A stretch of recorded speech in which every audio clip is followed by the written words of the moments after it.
Directly and fresh from the SimRacing Expo 2022, I had the pleasure to talk with Gomez about the Hyper P1 launch and further updates along the road. I wish you lots of fun with the interview, and if you like what you see, please consider subscribing my channel.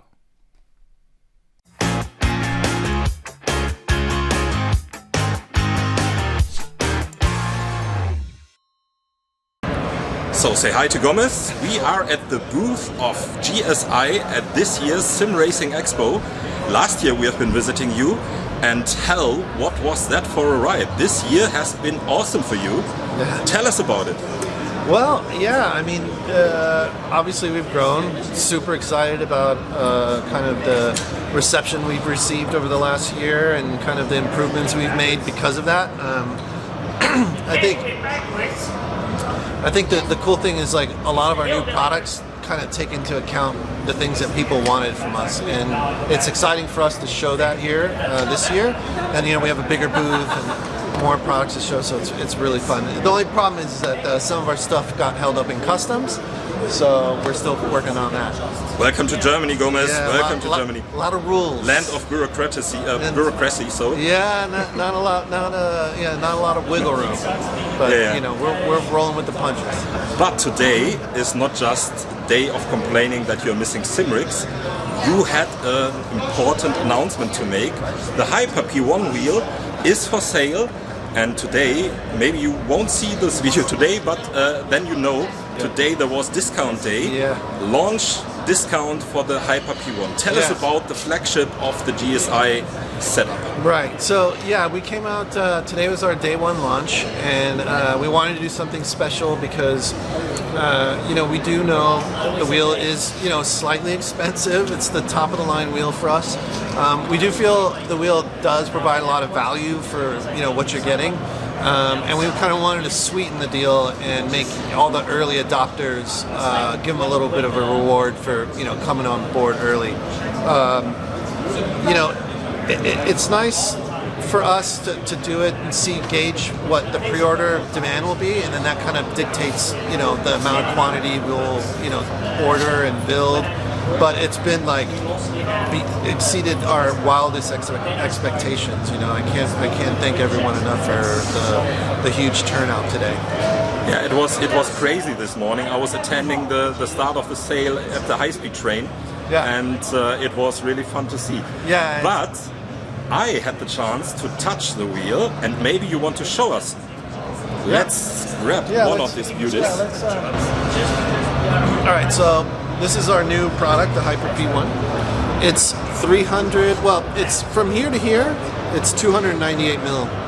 And where you hold it, kind of right here, it's 298 mil. And it flares out to about 300 mil, 300 millimeters at its widest point.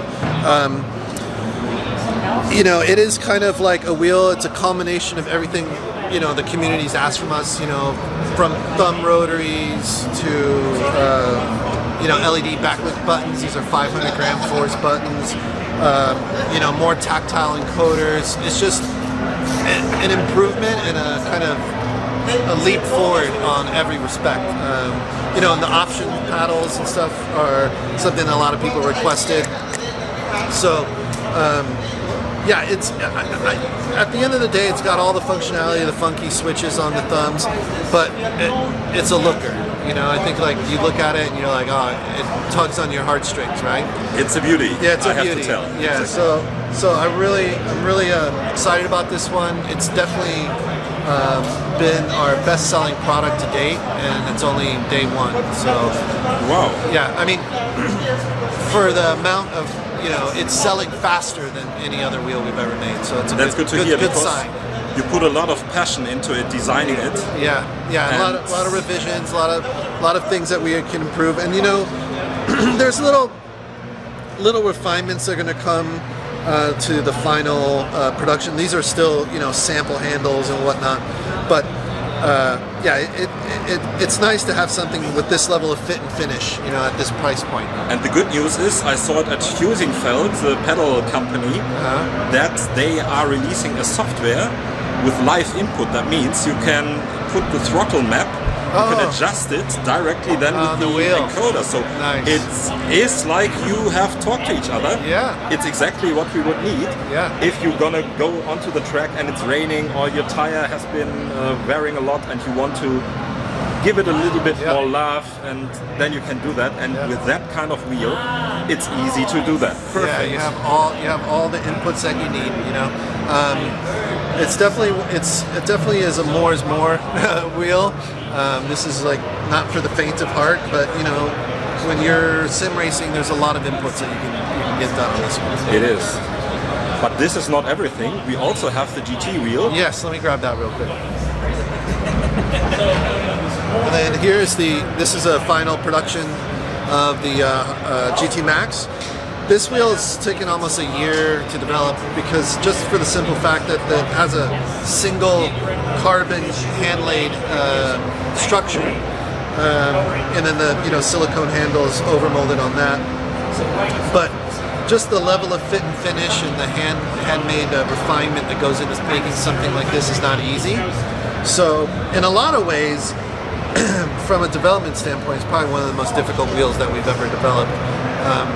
And it's not an outwardly facing thing, it's just the small details and the craftsmanship and the construction that were, the challenges there. But it's a really cool wheel, it's really light, and it's got everything that everyone And it's wanted. not stopping there, because you also take care about how you mount the wheel to the bases.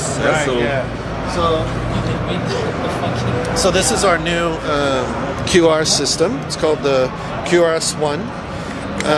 It's a more kind of traditional motorsport style quick disconnect, where this is the wheel side, right? So this is you pull the wheel towards you and it pops right off the base, and then this kind of just goes like that, and there's no play whatsoever. Unlike motorsport ones, they don't have a lot of let's say attention to the tolerances, so there's a little bit of slop or wiggle. With us, you see here we have a shim system that we preset at the factory. But if you ever, to make it to where it's really tight, but if you ever feel like you're wearing down parts or it's becoming loose, you can add a little shim underneath here and it'll increase the tolerance back to tight. So it's always going to stay super rigid. So rock solid. Rock solid, yes. So rock solid is your business. You grow it the last year. It's unbelievable. You engaged some of course, German heritage in terms of sim racing, Dan Suzuki. Yeah, our lead engineer is German. Yes, but the community is now asking, what is next? Well, that's a good question. So what is next is we have a price point wheel coming out, an entry-level wheel that we haven't decided on the name yet, but we have our code name for it. But that's going to be coming to the market very soon, probably early next year, and it's something that we want to kind of hit the $600 price point, around $599 or so, because the one thing that I think we realize is that we've kind of reached this level where we have to be competitive with our competitors at this price point, and then after that is going to be, later down, probably later next year, will be the Formula Pro Elite version 2 and the GXL Pro version 2. And that's going to, probably bring a lot of improvements there with the things that we've done with the Hyper and the GT, with like LED buttons, programmable, and thumb rotaries and whatnot. So it won't be as kitted out as the Hyper, but it'll hit that nice kind of value, for the wheel that and it'll still have all the intense kind of robust construction that we've been known for. That's awesome. We're looking forward to it. I wish you success at this trade fair. Thank you. Rock the stage, I would say. Yes, thank you. Thank you. Thank you. Thank you. Bye.